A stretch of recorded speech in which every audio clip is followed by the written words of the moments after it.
विषम युग्मजी प्रकार का नर है और वो समयुग्मजी प्रकार की मादा है।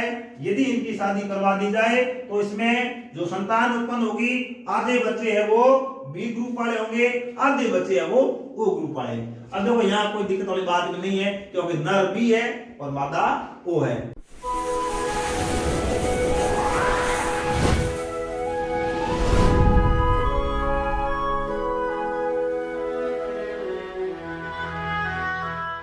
आप सभी का स्वागत और अभिनंदन। आज हम इस क्लास के अंदर सहप्रभाविता के बारे में बात कर रहे हैं। तो सहप्रभाविता का मतलब होता है सह का मतलब साथ साथ, प्रभाविता का मतलब प्रभाव दिखाना। मतलब प्रभावी अप्रभावी ये जो दोनों लक्षण है ये अपना प्रभाव साथ साथ दिखाते हैं, इसको सहप्रभाविता कहते हैं। अब देखिए यह प्रभाविता के नियम का अपवाद कैसे है। तो प्रभाविता के नियम में क्या होता है कि F1PD के अंदर प्रभावी लक्षण प्रकट होता है, जबकि यहाँ पर क्या हो रहा है, प्रभावी लक्षण प्रकट नहीं हो रहा है। प्रभावी और अप्रभावी दोनों ही लक्षण प्रकट हो रहे हैं, इसलिए इसको सहप्रभाविता कहा जाता है। इससे पहले हमने बात की अपूर्ण प्रभाविता।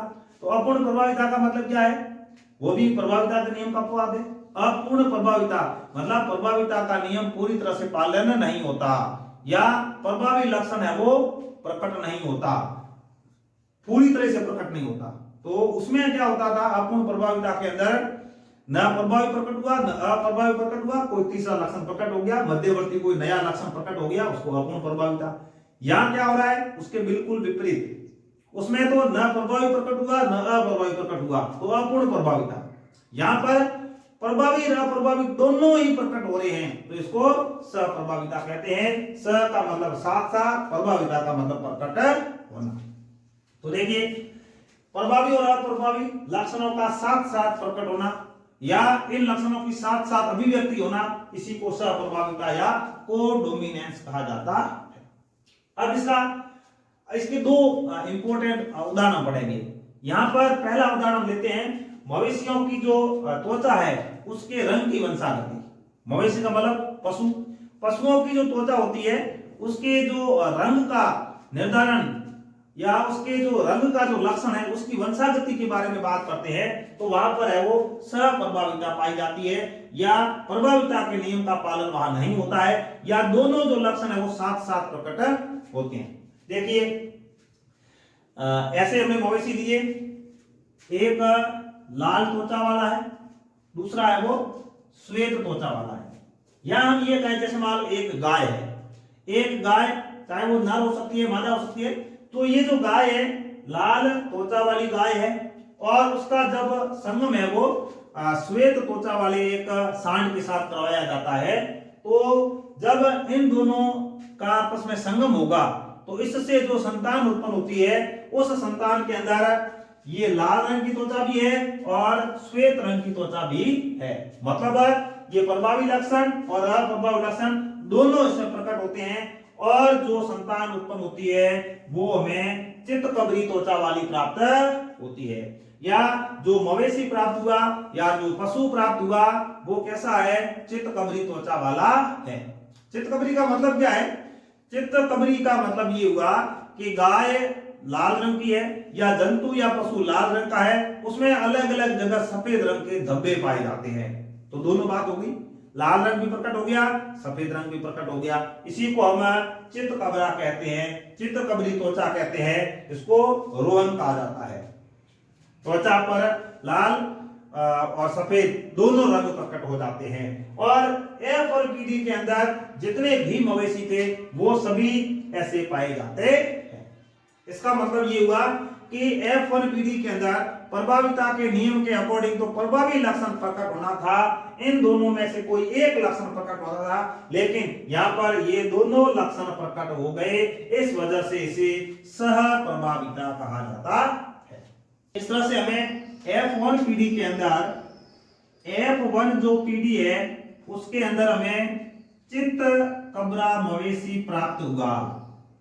कैसा मवेशी प्राप्त हुआ, चित्तकबरा मवेशी प्राप्त होता है। और इसका जो जीनोटाइप था वो ये था RW। मतलब F1PD के अंदर जितने भी हमें मवेशी प्राप्त हुए उन सबका जीनोटाइप ये था और दोनों लक्षण इसमें प्रकट हो गए। अब यदि हम इनमें नेक्स्ट F2PD की बात करते हैं, F2PD। अब F2PD की यदि बात करें तो इसमें ये चित्तकबरा जो लक्षण है ये F1PD में प्राप्त हुआ, तो हमें F2PD के दौरान ये लक्षण भी प्राप्त होता है और F2PD के दौरान जो दो जनक वाले लक्षण है वो भी प्राप्त होते हैं। तो देखिए, लाल त्वचा वाले मवेशी भी प्राप्त होते हैं, श्वेत के स्थान पर लिखा चित्तकबरी त्वचा वाले मवेशी भी प्राप्त होते हैं और श्वेत त्वचा वाले मवेशी भी प्राप्त होते हैं।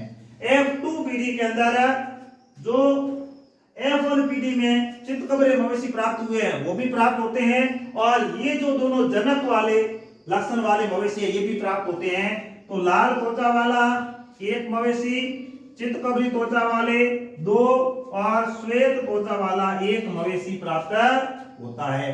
इसके जीनोटाइप की बात करते हैं तो ये जीनोटाइप है इसका। चित्तकबरी त्वचा के लिए बात करते हैं तो ये R और W है और ये है वो WW जीनोटाइप वाले मवेशी प्राप्त होते हैं। इस तरह से यदि हम F2PD के अंदर अनुपात की बात करते हैं, जैसे फिनोटाइप अनुपात की बात करते हैं तो देखिए, लाल त्वचा,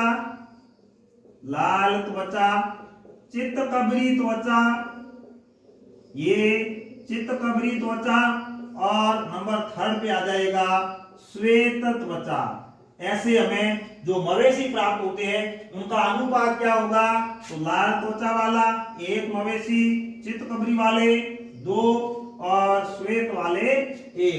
तो अनुपात कैसा प्राप्त हो गया, 1:2:1। नेक्स्ट यदि हम जीनोटाइप की बात करते हैं, जीनोटाइप, तो जीनोटाइप देखो 3 प्रकार का जीनोटाइप प्राप्त हुआ है। देखिए, कैपिटल R अनुपात कैपिटल R कैपिटल W और कैपिटल W। तो देखिए, ऐसा मवेशी 1, ऐसे मवेशी 2, ऐसा मवेशी 1। तो अनुपात क्या प्राप्त हो गया, 1:2:1। इस तरह से हम ये कह सकते हैं कि जो फिनोटाइप और जो जीनोटाइप अनुपात प्राप्त होते हैं वो बिल्कुल अपूर्ण प्रभाविता की तरह 1:2:1 प्राप्त होते हैं। लक्षण प्ररूप अनुपात भी यही होता है, जीन प्ररूप अनुपात भी यही होता है और ये दोनों के दोनों अनुपात अपूर्ण प्रभाविता के अंदर भी इसी तरीके से पाए जाते हैं। इसका मतलब ये हुआ कि जब प्रभाविता का नियम फॉलो होता है उस समय, देखिए, जब प्रभाविता का नियम या इस नियम का पालन होता है तो लक्षण प्ररूप अनुपात होता है 3:1 और जो जीन प्ररूप अनुपात है वो अनुपात प्राप्त होता है 1:2:1। अब यदि अपूर्ण प्रभाविता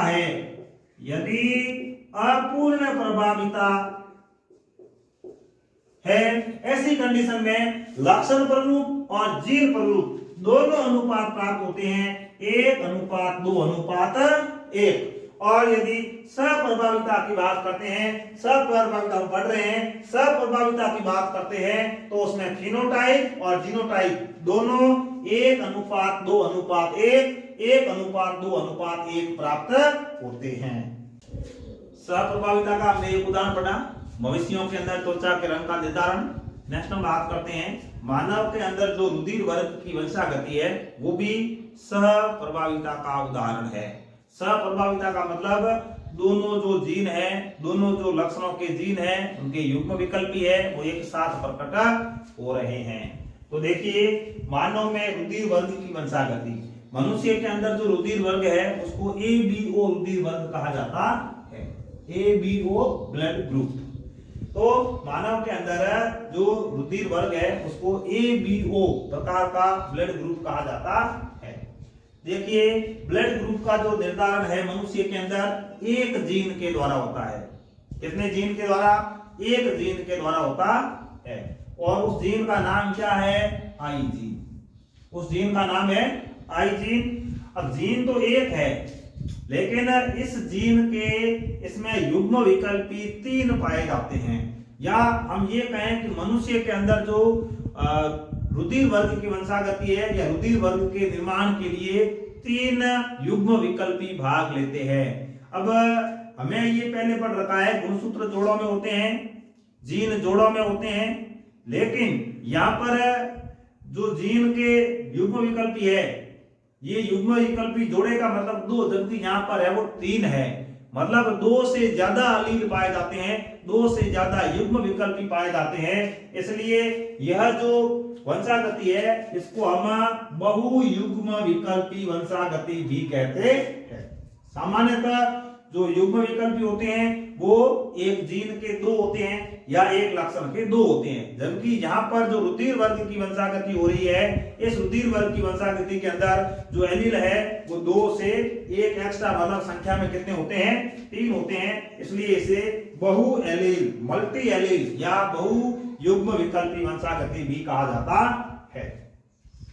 अब देखिए इस तरह से जो युग्म विकल्पी आई जीन के 3 युग्म विकल्पी है, तो जो 3 युग्म विकल्पी है इसमें से 2 युग्म विकल्पी है वो प्रभावी होते हैं, 1 युग्म विकल्पी है वो अप्रभावी होता है। इस तरह से देखिए कि जो प्रभावी है इसमें 2 युग्म विकल्पी है, आई ए और आई बी। आई ए और आई बी ये 2 है, ये तो है प्रभावी। और तीसरा जो युग्म विकल्पी है जिसको हम IO कहते हैं, अब ये आई चाहे कैपिटल हो चाहे स्मॉल हो, तो ये IO या IO को हम कहेंगे अप्रभावी युग्म विकल्पी। अब जो मनुष्य के अंदर मानव का रुधिर वर्ग है, ये जो 3 प्रकार के एलील है इनके द्वारा कंट्रोल किया जाता है, इनके द्वारा नियंत्रित किया जाता है। और 3 प्रकार के जो युग्म विकल्पी है इस आधार पे मनुष्य के अंदर जो रुधिर वर्ग है वो 4 प्रकार के होते हैं। कितने प्रकार के? 4 प्रकार के। देखिए कौन कौन से? एक रुधिर वर्ग है ए, दूसरा बी, तीसरा AB और चौथा है O। A B, A B और ओ, तो इस रुधिर वर्ग को हम कहते हैं ABO रुधिर वर्ग। ABO, तो देखिए रुधिर वर्ग ए, रुधिर वर्ग बी, रुधिर वर्ग AB और रुधिर वर्ग O, इन सबको मिलाकर हम बात करें तो ये जो 4 प्रकार का रुधिर वर्ग है इसको ABO प्रकार का रुधिर वर्ग कहा जाता है। या हम ये कहें कि मनुष्य के अंदर जो रुधिर वर्ग पाया जाता है वो ABO प्रकार का पाया जाता है। और इसमें रुधिर वर्ग कितने प्रकार का होता है? 4 प्रकार का होता है। अब ये जो रुधिर वर्ग है ABO, इस रुधिर वर्ग की खोज करने वाले वैज्ञानिक थे कार्ल लैंडस्टीनर। उन्होंने इसकी खोज कब की थी? 1902 के अंदर की थी। अब देखिए नेक्स्ट, अब यहां पर जो आई जीन है, आई जीन है, अब देखिए आई जीन है वो अपना प्रभाव दिखाएगी। जब अपना प्रभाव दिखाएगी तो वो क्या करेगी? यह जो आई जीन है, यह आई जीन आरबीसी के अंदर जो इसकी प्लाज्मा झिल्ली है उस प्लाज्मा झिल्ली के अंदर शर्करा के विशेष अणु का निर्माण करती है। अब इसमें देखिए अलग अलग प्रकार के जीन हो गए, आई ए, आई बी, आई ओ। अब ये जो प्रभावी जीन है, प्रभावी जो युग्म विकल्पी है, ये तो शर्करा का निर्माण करते हैं, जबकि अप्रभावी है वो शर्करा का निर्माण नहीं करते हैं। अब ये जो शर्करा बनेगी ये आरबीसी की जो प्लाज्मा झिल्ली है, जो आरबीसी लाल रुधिर कणिका है उसकी जो प्लाज्मा झिल्ली है, उसकी जो कोशिका झिल्ली है उसके अंदर शर्करा के अणु का निर्माण किया जाता है। और जो इसके अंदर शर्करा का निर्माण किया जाता है उसको हम क्या कहेंगे? एंटीजन कहेंगे, उसको हम क्या कहेंगे? प्रतिजन कहेंगे। क्योंकि IA जो युग्म विकल्पी है उसके द्वारा यदि शर्करा का निर्माण किया जाए या उसके द्वारा प्रतिजन का निर्माण किया जाए तो इसको हम एंटीजन A कहते हैं। और यदि IB के द्वारा, जो युग्म विकल्पी IB के द्वारा एंटीजन का निर्माण किया जाए तो उसे हम एंटीजन B कहते हैं। और जो IO प्रकार की जीन है, तीसरे प्रकार की जीन जिसको हम अप्रभावी जीन कहते हैं, उसमें किसी भी प्रकार का एंटीजन नहीं बनता, मतलब यह जीन है वो शर्करा का निर्माण नहीं करती है। तो इस तरह से ये जो आई जीन है, आई जीन एंटीजन का निर्माण करती है या प्रतिजन का निर्माण करती है। देखें एबीओ रुधिर वर्ग है, एबीओ रुधिर वर्ग की यदि हम बात करते हैं तो इसको कंट्रोल कौन करता है? आई जीन करता है। ठीक है, आई जीन कंट्रोल करेगा। तो आई जीन के युग्म विकल्पी कितने हैं? 3। आई जीन के युग्म विकल्पी होते हैं 3। कौन कौन से हैं? 3 युग्म विकल्पी है, IA, IB और IO। अब इनमें IA और जो IB है ये तो युग्म विकल्पी है प्रभावी, IO है यह है अप्रभावी। तो 3 प्रकार के जो युग्म विकल्पी है इसमें IA और IB ये तो है प्रभावी और IO ये होता है अप्रभावी। अब इसको प्रभावी क्यों कहते हैं? क्योंकि IA और IB ये दोनों जो जीन है ये RBC की जो प्लाज्मा झिल्ली है उसके अंदर प्रतिजन का निर्माण करते हैं या उसके अंदर विशिष्ट प्रकार की शर्करा का निर्माण करते हैं। ये जो IA है वो एंटीजन A का निर्माण करता है, IB है वो एंटीजन B का निर्माण करता है, IO अप्रभावी होता है, किसी प्रतिजन का या किसी शर्करा का निर्माण नहीं करता है। नेक्स्ट, ये जो 3 प्रकार के एलील है उनके अकॉर्डिंग फिनोटाइप हमें वो 4 प्रकार के प्राप्त होते हैं, या ये जो 2 ये प्रभावी और एक ये अप्रभावी, इसके अनुसार इसके अकॉर्डिंग यदि बात करें तो हमें फिनोटाइप या रुधिर वर्ग 4 प्रकार का प्राप्त होता है। रुधिर वर्ग के कितने प्रकार प्राप्त होते हैं? 4 प्रकार प्राप्त होते हैं। कौन कौन से प्राप्त होते हैं? A, B, AB और O। A, B, AB और O, इस तरह से ये प्राप्त होते हैं। अब ये जो A रुधिर वर्ग है, A रुधिर वर्ग क्यों है? क्योंकि उसके अंदर IA पाया जाता है, या तो जो IA है दोनों युग्म विकल्पी IA पाए जाते हैं या फिर एक IA दूसरा IO। जीनोटाइप में बात करेंगे, यदि ये दोनों ही युग्म विकल्पी IA प्रकार के हैं, IA तो भी रुधिर वर्ग कौन सा होगा? A, क्योंकि दोनों ही प्रभावी है। और यदि IO हो तो भी रुधिर वर्ग कौन सा होगा? A होगा। क्यों होगा? क्योंकि A प्रभावी है, O अप्रभावी है। अब इनमें दोनों के अंदर देखेंगे तो जो IA है वो पाया जाता है और उसके द्वारा कौन सी शर्करा बनाई जाती है या कौन सा प्रतिजन बनाया जाता है? Antigen A।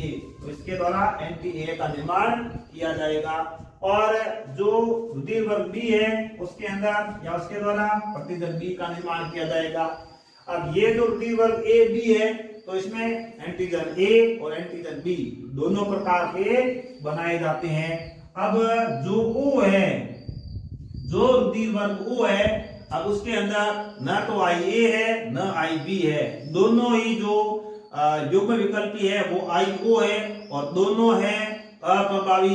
इस वजह से इसमें कोई शर्करा नहीं बनेगी या इसके अंदर कोई प्रतिजन का निर्माण नहीं होगा, इसलिए इसमें कोई प्रतिजन नहीं पाया जाता है। अब ये जो फिनोटाइप है वो 4 प्रकार के हो गए, ये इसमें पाए जाने वाले प्रतिजन हो गए। तो अब बात करते हैं जीनोटाइप की। इसमें जीनोटाइप हमें 6 प्रकार के प्राप्त होते हैं। कितने प्रकार के? 6 प्रकार के। देखो एग्जाम में सवाल आ जाए, एबीओ रुधिर वर्ग है, कंट्रोल करने वाला जीन 1 कौन सा है? आई जीन। आई जीन के एलील कितने?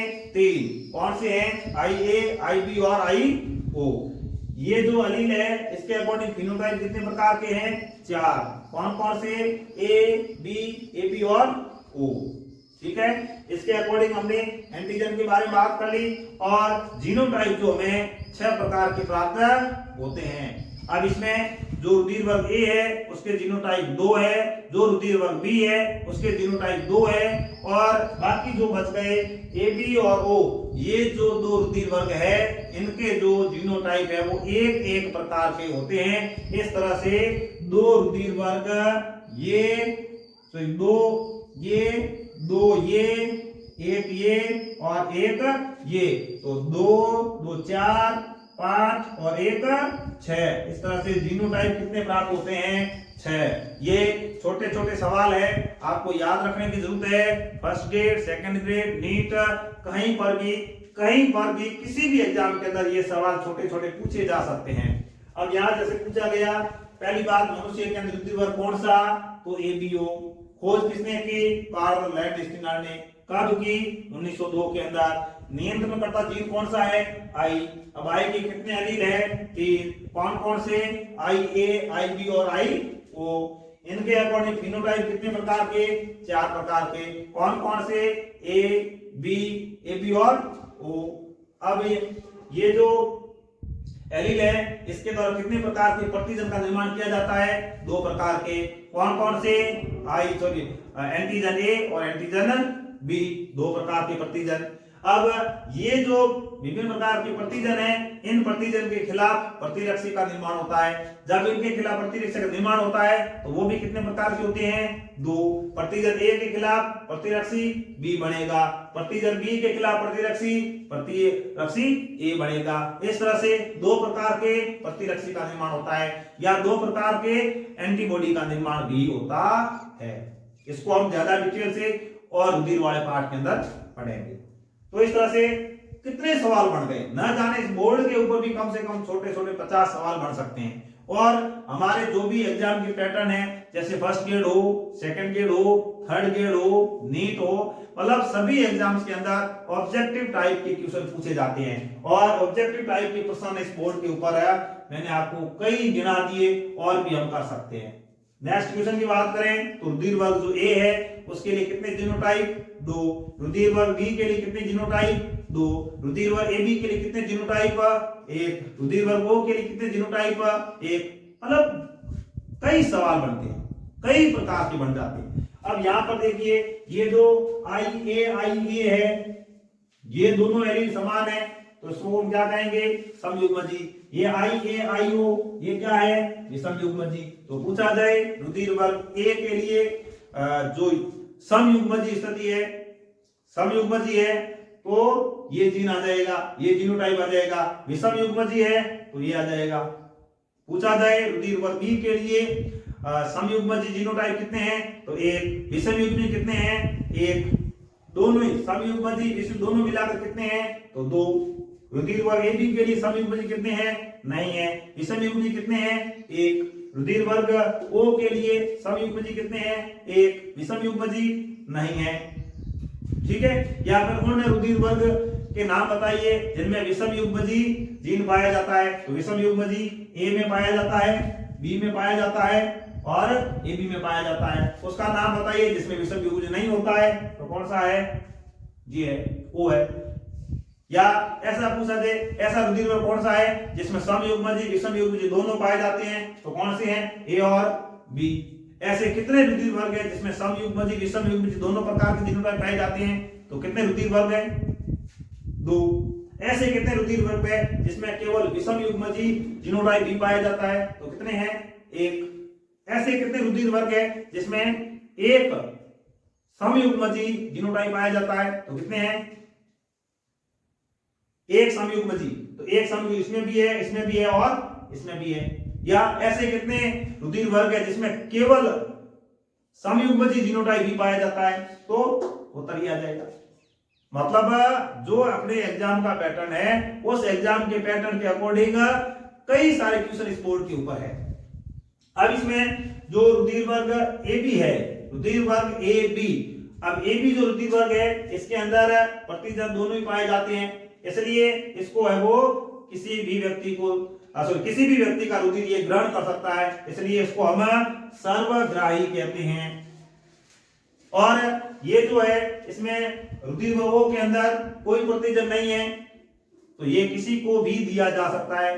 ना तो इसमें प्रतिजन है ना इसमें प्रतिरक्षी है, इसलिए तो इसमें प्रतिजन नहीं है, प्रतिरक्षी दोनों पाए जाते हैं। तो यह सर्वदाता है, किसी भी व्यक्ति को दिया जा सकता है। इस तरह से जो रुधिर वर्ग से रिलेटेड क्वेश्चन जो आते हैं वो बहुत ही ज्यादा इंपॉर्टेंट हो जाते हैं और वो जो मैंने एग्जाम जितनी भी हम बात करते हैं, अब इंडिया का जो एग्जाम का पैटर्न है, जो नेशनल टेस्टिंग एजेंसी के द्वारा जो एग्जाम लिया जाता है, उसके अंदर यहाँ से काफी कुछ प्रश्न बन सकते हैं। तो इस क्लास के अंदर मैंने आपको विभिन्न प्रकार के छोटे छोटे प्रश्न कैसे क्रिएट करने हैं उसके बारे में बताया। अब आपको क्या करना है, मेहनत करनी है, उसमें से क्वेश्चन निकालने हैं और उसका उत्तर भी खुद को ही देना है, खुद को प्रश्न बनाने हैं और खुद को ही उसका आंसर देना है। तो इस तरह से हमने इस क्लास के अंदर है वो जो मानव के अंदर रुधिर वर्ग की वंशागति है उसको अच्छे से पढ़ने का प्रयास किया। मनुष्य के अंदर रुधिर वर्ग की वंशागति की बात करते हैं तो देखिए, हमने एक जनक पीढ़ी ली। जनक पीढ़ी का मतलब है ये नर है, ये मादा है, भले ही आप इसको नर मान लो, इसको मादा मान लो। जनक पीढ़ी का मतलब दो लिंग है, एक नर और दूसरा मादा, आप किसी को कुछ भी मान लो। जैसे ये नर है जिसके अंदर रुधिर वर्ग कौन सा है, ए। जीनोटाइप कौन सा है, IA। अब देखिए यहाँ पर रुधिर वर्ग ए के साथ में उसका जीनोटाइप भी आना जरूरी है। रुधिर वर्ग ए समयुग्मजी या विषमयुग्मजी। समयुग्मजी है तो स्थिति ये हो जाएगी, विषमयुग्मजी है तो स्थिति क्या होती, IAIO। दूसरा है रुधिर वर्ग बी और जीनोटाइप IBIB, मतलब समयुग्मजी। विषमयुग्मजी होता तो IBIO हो जाता। हमने यहाँ पर नर जो है, मान लो ये है नर और ये है मादा। नर के अंदर रुधिर वर्ग ए, जीनोटाइप IAIA। मादा के अंदर रुधिर वर्ग बी, रुधिर वर्ग कौन सा, बी, और जीनोटाइप कौन सा, IBIB। अब देखिए, जब नर और मादा लैंगिक जनन का कार्य करेंगे, लैंगिक जनन करेंगे तो इनमें युग्मकों का निर्माण होगा। जब इनमें युग्मकों का निर्माण होगा तो गुणसूत्रों की संख्या आधी हो जाएगी, जीन्स की संख्या आधी हो जाएगी। जब गुणसूत्रों की संख्या आधी हो जाएगी तो आधे गुणसूत्रों के अंदर ये होगा, दूसरे जो आधे होंगे उसमें भी यही होगा, क्योंकि इसमें जीनोटाइप तो IAIA है। तो जितने गुणसूत्र आधे हो जाएंगे तो आधे गुणसूत्रों के अंदर IA ये एलील, दूसरे आधे गुणसूत्र है उसमें भी ये। इसका मतलब ये हुआ कि जितने भी शुक्राणु बनेंगे सभी शुक्राणुओं के अंदर कौन सा एलील होगा, IA, इसलिए हमने लिख लिया IA। यदि IO भी होता तो हमें इसको थोड़ा अलग करना पड़ता, नेक्स्ट उदाहरण उसका समझेंगे। जो मादा है या जो माता है इसके अंदर कौन से एलील है, IBIB। तो जितने भी अंडाणु बनेंगे वो सब है वो IB एलील वाले होंगे। अब ये जब जनक पीढ़ी जनन करेगी तब इनमें जो संतान उत्पन्न होगी उसमें रुधिर वर्ग कौन सा होगा, रुधिर वर्ग AB होगा। क्यों होगा, क्योंकि ये है IA, ये है IB। अब यहाँ पर IA और IB ये दोनों ही जो एलील है, दोनों ही युग्म विकल्पी है, दोनों ही प्रभावी होते हैं, इसलिए ये दोनों ही अपना प्रभाव दिखाते हैं। जब दोनों ही अपना प्रभाव दिखाते हैं तो रुधिर वर्ग कौन सा बनता है, AB। और ये जो स्थिति है ये कौन सी है, विषम युग्मजी स्थिति।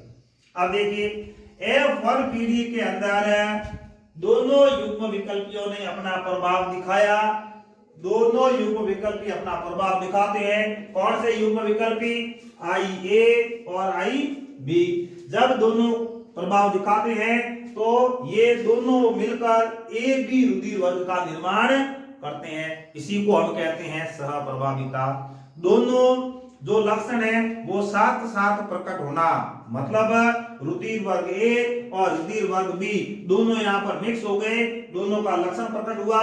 नर रुधिर वर्ग ए था, मादा के अंदर रुधिर वर्ग बी था। जो संतान पैदा हुई उसमें रुधिर वर्ग कौन सा, AB। इसी को हम कहते हैं सहप्रभाविता या कोडोमिनेंस, कोडोमिनेंस। अब इस तरह से जो F1 पीढ़ी प्राप्त हुई है, अब हम F2 पीढ़ी की बात करते हैं। अब ये जो संतति है इसमें मान लो स्वनिषेचन हो या फिर दोनों ही जनक ऐसे हो, इसी रुधिर ग्रुप वाले हो, तो देखो ये हमने चेकर बोर्ड बना दिया। चेकर बोर्ड के माध्यम से हम आराम से समझ सकते हैं। तो ये कौन सा है, नर, ये कौन सा है, मादा। नर के अंदर रुधिर वर्ग जो AB है, जब ये AB रुधिर वर्ग है IA और IB, जब युग्मकों का निर्माण होगा तो ये गुणसूत्र आद्य हो जाएंगे। जब आद्य हो जाएंगे तो इसमें क्या होगा, 50% नर की बात करते हैं तो 50% जो शुक्राणु होंगे उसमें कौन सा एलील IA पाया जाएगा। 50% जो एलील है, 50% जो शुक्राणु है उसमें कौन सा एलील पाया जाएगा, IB। यहां पर जो हमने बात की थी नर के अंदर, ये तो 100% ऐसे शुक्राणु थे जिसमें कौन सा एलील था, IA। यहां पर जो मादा थी इसमें 100% ऐसे अंडाणु थे जिसमें कौन सा युग्म विकल्पी था, IB। जबकि यहां पर जो F और PD के अंदर हमें नर और मादा प्राप्त होते हैं, इसके अंदर जो एलील है वो 50% होते हैं। मतलब 50% जो शुक्राणु है उसमें कौन सा एलील है, IA। 50% जो शुक्राणु है उसमें कौन सा है, IB। यदि हम मादा की बात करते हैं तो 50% अंडाणु ऐसे हैं जिनमें कौन सा एलील, IA। 50% अंडाणु ऐसे हैं जिसमें कौन सा अंडाणु है, IB। इस तरह से देखिए, इस तरह से यदि हम इनका संयोग करवाते हैं, नर का जो शुक्राणु है उसके अंदर ये एलील IA, मादा के अंडाणु का IA एलील है, ये दोनों यदि संगम करते हैं, मिलते हैं, जुड़ते हैं तो जो रुधिर वर्ग बनेगा या जो जीनोटाइप प्राप्त होता है, ये IA, ये IA, तो IA प्राप्त होता है। रुधिर वर्ग कौन सा रहेगा, A। नर का IB, मादा का IA, रुधिर वर्ग कौन सा हो जाएगा, AB। IA IB, तो रुधिर वर्ग AB हो जाएगा। फिर यदि हम बात करें नर का IA, मादा का IB, तो IA IB क्या बन जाएगा, AB। रुधिर वर्ग AB प्राप्त होगा। अब नर का जो शुक्राणु है उसमें एलील है IB, मादा का जो अंडाणु है उसमें एलील है IB, तो यहाँ पर IB रुधिर वर्ग कौन सा हो जाएगा, B। इस तरह से F2PD के अंदर सहप्रभाविता की बात करते हैं। सहप्रभाविता में F1PD के अंदर दोनों लक्षण प्रकट हो जाते हैं। तो F2PD के अंदर मान लो हमें 4 संतान प्राप्त होती है तो इनका जीनोटाइप क्या होगा, तो इनका फिनोटाइप क्या होगा। हमें पहले से ही पता है कि अपूर्ण प्रभाविता हो चाहे सहप्रभाविता हो, दोनों के अंदर F2PD के अंदर लक्षण प्ररूप अनुपात और जीन प्ररूप अनुपात दोनों ही एक जैसे प्राप्त होते हैं और दोनों ही 1:2:1 प्राप्त होते हैं। तो देखिए ये जो चेकर बोर्ड है इस आधार पे हम फिनोटाइप प्राप्त करें। फिनोटाइप का मतलब क्या हुआ, रुधिर वर्ग कितने प्रकार के बनते हैं। देखिए ये रुधिर वर्ग A है, फिर ये AB है, फिर ये AB है और ये B है। तो 3 प्रकार के बनते हैं, A, AB और B। अब आप संतान गिन लीजिए, A वाले कितने हैं, 1, AB वाले कितने हैं, 2, B वाले कितने हैं, 1। तो अनुपात क्या प्राप्त हो गया, 1:2:1। अब जीनोटाइप की बात करते हैं तो जीन देखिए कितने प्रकार के हैं, ये IA, ये IA, ये दो समान हो गए और ये IB। तो देखिए IB। ऐसी संतानें कितनी हैं, 1। ऐसे कितने हैं, 2। ऐसे कितने हैं, 1। अनुपात क्या प्राप्त हो गया, 1:2:1। इस तरह से हम कह सकते हैं कि अपूर्ण प्रभाविता और सहप्रभाविता में F2PD के दौरान जो लक्षण प्ररूप अनुपात है या जो जीन प्ररूप अनुपात है, यह अनुपात 1 तो समान होता है और दूसरा 1:2:1 ही प्राप्त होता है। तो इस तरह से मानव के अंदर रुधिर वर्ग की वंशागति होती है। ये मैंने आपको एक उदाहरण देख के समझाया। आप और अलग अलग वर्ग, जैसे यहां मैंने A और B इन दोनों का उदाहरण लिया तो ये बढ़ गया। अब नेक्स्ट हम बात करते हैं कि ऐसे कुछ दंपति है, जैसे मान लो माता के अंदर रुधिर वर्ग ये है, पिता के अंदर रुधिर वर्ग ये है, तो उनकी संतान के अंदर रुधिर वर्ग कौन सा होगा, कितने परसेंटेज होगा, या कौन कौन सी संतान के अंदर जो रुधिर वर्ग है उस कौन कौन से रुधिर वर्ग आने की संभावना रहेगी, इसके बारे में बात करते हैं। सेकंड कंडीशन लेते हैं कि हमने पहले बात की है कि जनक पीढ़ी के अंदर दोनों ही समयुग्मजी जीनोटाइप वाले जनक थे। अब हम बात करते हैं कि यदि दोनों ही जनक विषम युग्मजी प्रकार के हो तो संतानें कैसी होगी। तो देखिए उदाहरण के लिए एक नर है, दूसरी मादा है। इन दोनों की यदि शादी करा दी जाए तो इनकी संतान के अंदर जो ब्लड ग्रुप होगा तो उसमें जो ब्लड ग्रुप है वो क्या होगा, उसकी परसेंटेज क्या होने की संभावना रहेगी। तो देखिए एक नर जिसका रुधिर वर्ग तो ए है लेकिन उसका जीनोटाइप है IA-IO, मतलब विषम युग्मजी है। एक मादा है जिसका रुधिर वर्ग बी है लेकिन जीनोटाइप क्या है IB-IO, मतलब एक लड़का एक लड़की यदि दोनों की शादी करा दी जाए, विवाह करवा दिया जाए तो क्या होगा, इनमें जब नर के अंदर शुक्राणु बनेंगे, या में लिखा युग्मक, जब युग्मक बनेंगे तो नर के अंदर क्या बनेंगे, शुक्राणु बनेंगे, मादा के अंदर क्या बनेंगे, अंडाणु बनेंगे।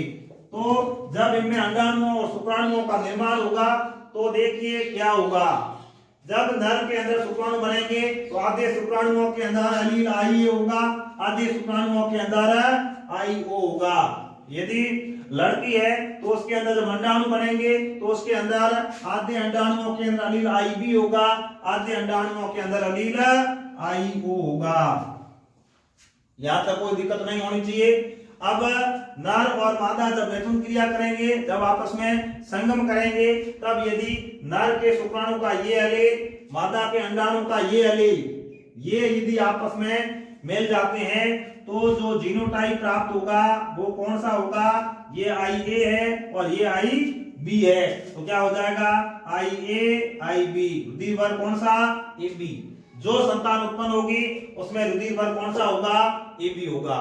अब यदि नर के शुक्राणु का ये एलील IA, मादा के अंडाणु के अंदर IO, यदि इन दोनों का संगम हो जाता है इस तरह से, देखिए ये और ये, तो क्या हो जाएगा IA-IO।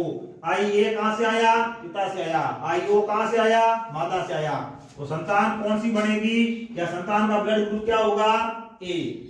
नेक्स्ट, यदि जो नर है उसके शुक्राणु का ये जीनोटाइप, ये एलील IO, और मादा के अंडाणु जिसका एलील है वो IB और IO, ये IB-IO, संतान के अंदर ब्लड ग्रुप कौन सा, B। और यदि शुक्राणु का IO, अंडाणु का IO, ये यदि दोनों मिल जाते हैं तो संतान के अंदर रुधिर वर्ग कौन सा आ जाएगा, रुधिर वर्ग O। इस तरह से देखिए, इस तरह से यदि हम बात करें, एक ऐसा नर जिसका रुधिर वर्ग A है, एक ऐसी मादा जिसका रुधिर वर्ग B है, यदि इन दोनों की शादी करवा दी जाए तो इनमें आप देख सकते हो चारों प्रकार के रुधिर वर्ग आते हैं। उसकी जो संतान है उसमें चारों रुधिर वर्ग आते हैं। देखिए ये A, ये B, AB और O।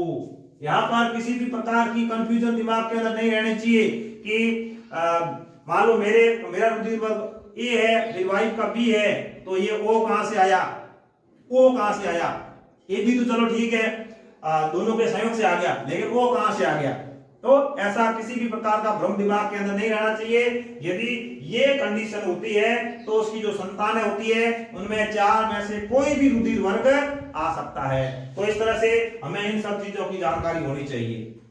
यदि ऐसे जो नर और मादा है इनकी शादी करवा दी जाए तो इनके बच्चों के अंदर जो रुधिर वर्ग आएगा उसका यदि हम अनुपात देखें, लक्षण प्ररूप अनुपात, तो रुधिर वर्ग A, B, AB और O, चार में से एक एक संतान, एक ये होगी, एक ये होगी, एक ये होगी, एक ये होने की संभावना है। हम ये नहीं कह सकते कि चारों एक एक ही होगी, इनकी संभावना ये रहती है। तो परसेंटेज के हिसाब से देखें तो ये 25%, 25%, 25% और 25%। मेरे कहने का मतलब ये है कि नर और मादा जिनका रुधिर वर्ग यदि विषम युग्मजी A और B है तो उनमें चारों रुधिर वर्ग आएंगे, चारों रुधिर वर्ग आने की संभावना रहेगी।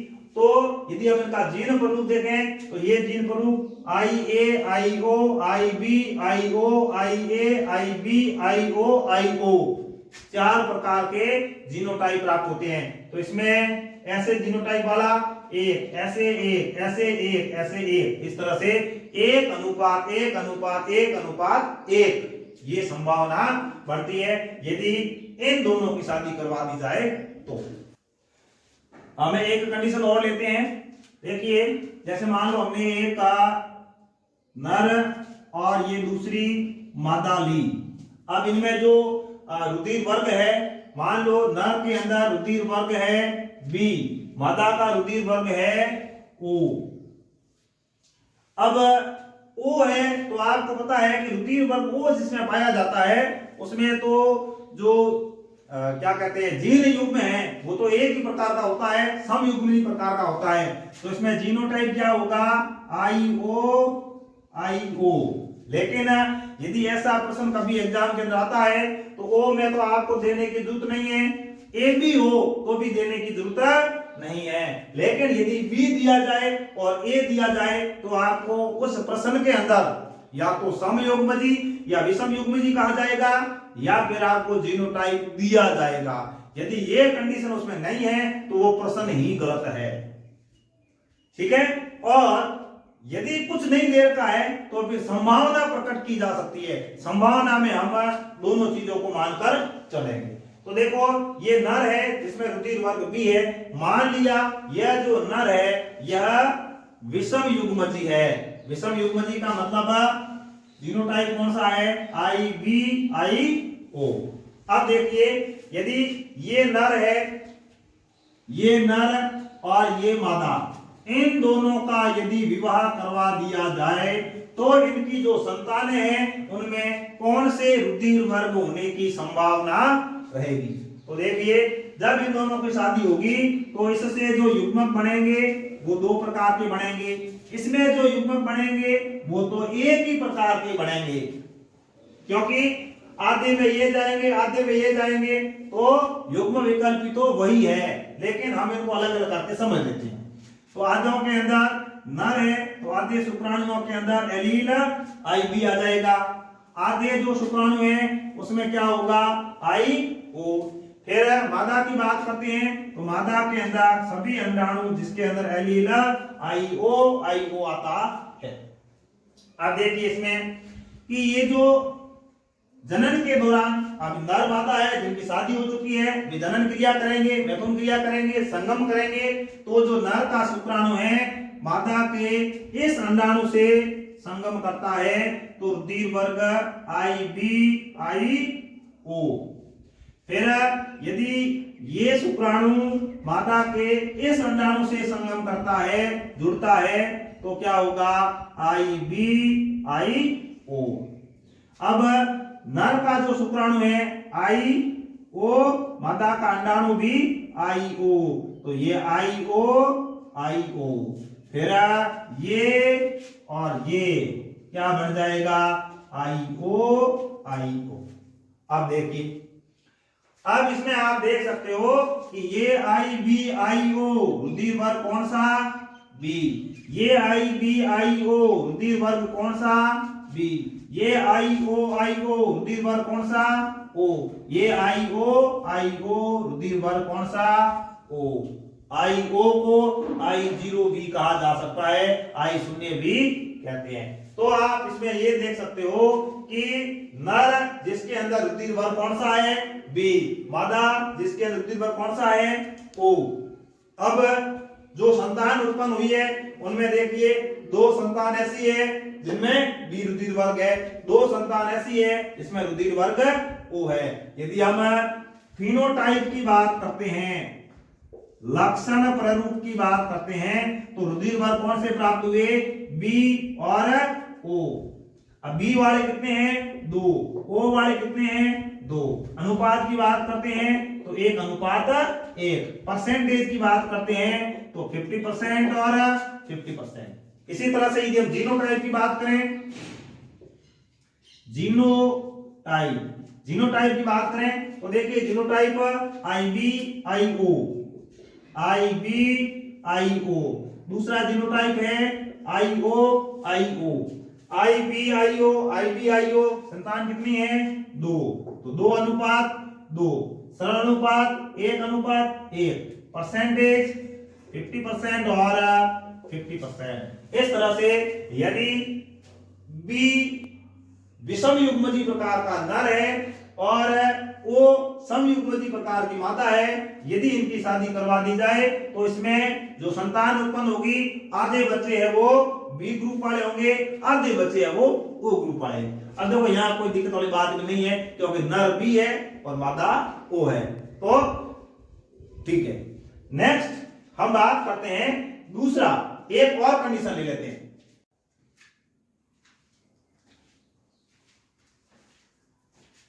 एक और कंडीशन लेते हैं जिसमें नर जिसका रुधिर वर्ग बी है, जिसका जीनोटाइप आई बी आई ओ है, मादा हम लेते हैं जिसका रुधिर वर्ग कौन सा है, ए बी है। अब रुधिर वर्ग ए बी है तो उसका जीनोटाइप आपको बताने की जरूरत नहीं है, इसका जीनोटाइप एक ही होता है, आई ए आई बी। अब देखिए जब इस नर और इस मादा का विवाह हो जाएगा, इनकी शादी हो जाएगी, तो जनन के दौरान देखिए नर में जो शुक्राणु बनेंगे आधे आई बी वाले होंगे, आधे ओ वाले होंगे। इनमें शुक्राणु सॉरी मादा है तो इसमें अंडाणु आई ए आई बी वाले होंगे। अब इनका जब संयोजन होगा, नर का ये शुक्राणु मादा के इस अंडाणु से मिलेगा तो आई ए आई बी, यह रुधिर वर्ग कौन सा हो जाएगा, ए बी। अब ये बी और मादा का ये अंडाणु जो कि बी वाला है, तो आई बी कौन सा रुधिर वर्ग हो जाएगा, बी। फिर नर का ये शुक्राणु मादा का ये अंडाणु क्या हो जाएगा, आई ए आई ओ। देखना या ध्यान रखना, जब हम अली लिखेंगे, जब हम जीन लिखेंगे तब प्रभावी पहले आएगा, अप्रभावी बाद में आएगा। रुधिर वर्ग कौन सा हो जाएगा, ए। अब ये आई ओ और ये आई बी, तो आई बी आई ओ, रुधिर वर्ग कौन सा हो जाएगा, बी। इस तरह से देखो ए बी बी ए और बी ऐसी संतानें प्राप्त हुई है। फिनोटाइप की बात करते हैं तो रुधिर वर्ग कितने आ गए इसमें, ए और ये दो बी है और ये ए बी। तो फिनोटाइप की बात करते हैं तो ए और बी और ए बी, ए वाले संतानें कितनी है, एक। तो ए वाले एक, बी वाले दो, ए बी वाला एक, अनुपात 1:2 अनुपात 1। परसेंटेज की बात करते हैं तो 25%, 50% और 25%। जीनोटाइप की बात करते हैं तो देखिए जीनोटाइप के लिए ए वाला है वो आई ए आई ओ, दूसरा है बी के लिए आई बी आई ओ। अब देखो यहाँ पर जीनोटाइप की बात करते हैं तो यहाँ पर आई बी है, यहाँ पर आई बी आई ओ है, तो देखो यहाँ थोड़ा चेंज हो जाएगा, आई बी और सबसे लास्ट में आ जाएगा आई ए आई बी।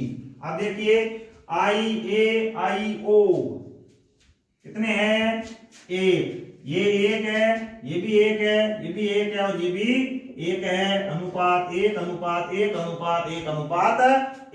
परसेंटेज के बारे में बात करते हैं तो 25%, 25%, 25% और 25%। इस तरह से यदि ऐसे जो दंपति है इनका विवाह करवा दिया जाए तो ऐसे बच्चों के अंदर उनकी जो संतान होगी, उन संतान के अंदर जो रुधिर वर्ग है वो ए बी और ए बी, 3 प्रकार के रुधिर वर्ग उसमें आ सकते हैं, आने की संभावना रहती है। लेकिन जीनोटाइप की बात करते हैं तो जीनोटाइप उसमें 4 प्रकार का हो सकता है, क्योंकि इसमें देखिए ये भी रुधिर वर्ग बी वाला है, ये भी रुधिर वर्ग बी वाला है, लेकिन रुधिर वर्ग तो बी है लेकिन इसका जीनोटाइप अलग है, एक का विषम युग्मजी है, एक का समयुग्मजी है। इस तरह से हम क्या करते हैं, मनुष्य के अंदर रुधिर वर्ग की वंशागति के बारे में अध्ययन करते हैं। इसी के साथ जो सह प्रभाविता, जो कि प्रभाविता का जो नियम है उसका जो अपवाद है सह प्रभाविता, वो हमारा जो बिंदु है, वो पॉइंट है, वो क्लियर हो जाता है। इसी के साथ आप सभी को धन्यवाद।